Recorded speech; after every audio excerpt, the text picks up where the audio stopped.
ไข่กุ๊กกุ๊กแกะเลยค่ะสวัสดีครับวันนี้จะแกะไข่ก็ว้าวเอาแทงเลยว้าวเยอะไปหมดเลย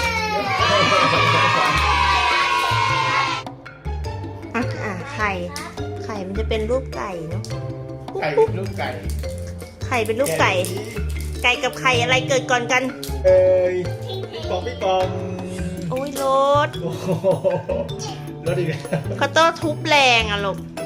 น้องได้ไหมคะ น้องให้คุณแม่ช่วยไหมคะ ไม่ให้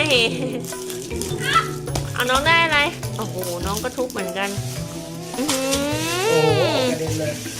น้องได้อะไร อะไรเนี่ย เต่าทอง โอ้แมลงเต่าทองนี่น้องก็ได้ โอ้โหมีคู่แฝดอื้อหือปูน มีลูกอมด้วย เหมือนไข่อันนั้นเลย มีสติกเกอร์ด้วยสติกเกอร์จัง อ่า เฮ้ยทำไมเจ็บ นี่ น้องกัดใหญ่เลยไม่ให้ช่วย อ่ะแกะ น้องให้ช่วยไหมคะ น้องทำเองได้ไหมคะไหนโตได้อะไร โอ้ ATV อืมรถเนี่ยดูน้องได้อะไรอื้อหือน้องทุบแรงมาก โอ้โหเต่าทองอีกแล้วโ ตัวอะไร เสียใจเลย ตายไปแล้ว ได้แมลงอะไร 3 ตัวเลย แมลงเต่าทอง คนละสีค่ะ น้องต้องเอา สีเหลือง โตได้อะไร อ้าว ไก่หัวหลุด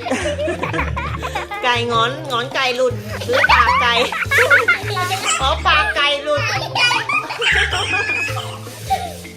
ปากไก่หลุดครับท่าน ไหนดูสิ ปากไก่หลุด ใช้ปากไหม ปากไก่หลุดเดี๋ยวแม่ซ่อมให้ นี่ปากไก่หลุดให้ป๊าซ่อม เปิดได้ไม่เป็นไร น้องได้อะไรคะ ได้แล้ว น้องได้อะไรคะ โอ้น้องสุดแรงมาก โอ้โห ทำไมน้องได้แต่แมลงเต่าทองอ่ะ คนละสี โอ้โห โอ้ โอ้พี่โต้ก็ได้แมลงเต่าทองสีชมพู โอ้ โอ้โหแมลงเต่าทอง โอ้ ไหนมาโพนี่อ๋อสติ๊กเกอร์มาโพนี่ออโต้ไม่ใช้เท้านะครับ โอ้ โอ้โห ตาย เตะ ท้องอีกแล้ว ออโต้ได้อะไร ไปไหนแล้วของออโต้อะของออโต้ไปไหน โอ้โหได้เต่าทองนะ อันนี้มันมีแต่เต่าทองหรือเปล่าเนี่ย ดูสิเยอะไปหมดเลย โลสติกเกอร์ แล้วกับสติกเกอร์ใช่ อ้าวเขาต้องยังไม่หมดเลย แกะสนุก สติก อ๋อ เกอร์ แล้วก็มีลูกอมเนาะเนี่ยลูกอมนะคะ เดี๋ยวครับ ป้าลองชิมลูกอมรสชาติยังไง ครั้งหนึ่งเดี๋ยวครั้งหนึ่ง โต๊ะทำเบาๆค่ะ คุณแม่มองไม่เห็น โอ้โหกระเด็นเลยซีได้อะไร เหมือนจะเป็นรถ ได้รถจริงๆด้วยรถของเล่น รถของเล่น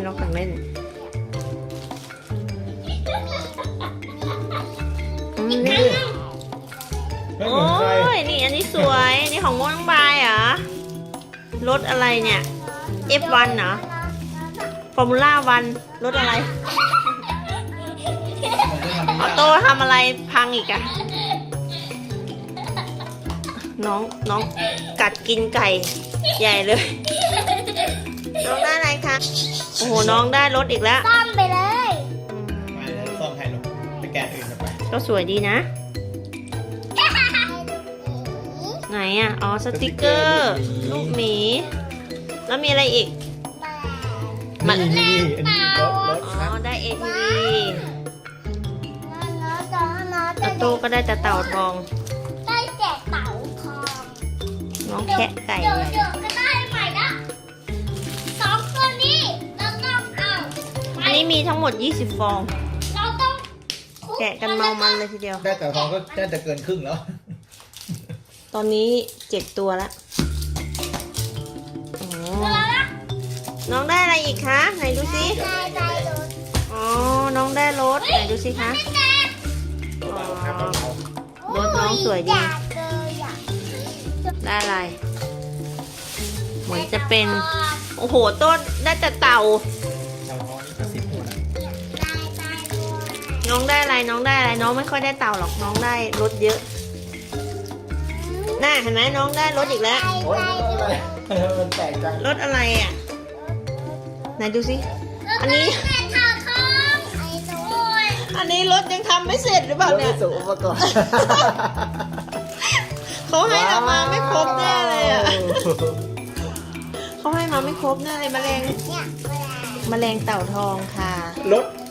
รถไถนาที่ยังโงไม่เสร็จ ว้าว พังอีกแล้วพี่โตทำปากไก่หลุดอีกแล้ว แกะให้หมดลูกหมดยังครับ ว้าวเต่าทองโอ้โห โอ้อันนี้เหลืองไปทั้งตัวเลยเต่าทองเหลืองไปทั้งตัวเลย ไหนไม่มีอะไรเลยเหรอ โอ้โหไหนแกะใหม่สิมาแกะ อันสุดท้ายนะ อันสุดท้ายได้อะไร เหมือนจะเป็นนันนะแมลงเต่าทองจริงด้วย นี่นะคะของเล่นที่ได้แล้วน่ารักดี แมลงเต่าทอง11 ตัวที่เหลือเป็นรถ แล้วก็มีรถพิการคัน แล้วก็มีลูกอมกับสติกเกอร์ โอเค เสร็จแล้ว เจอได้เจอหาบ๊ายบาย สวัสดีค่ะ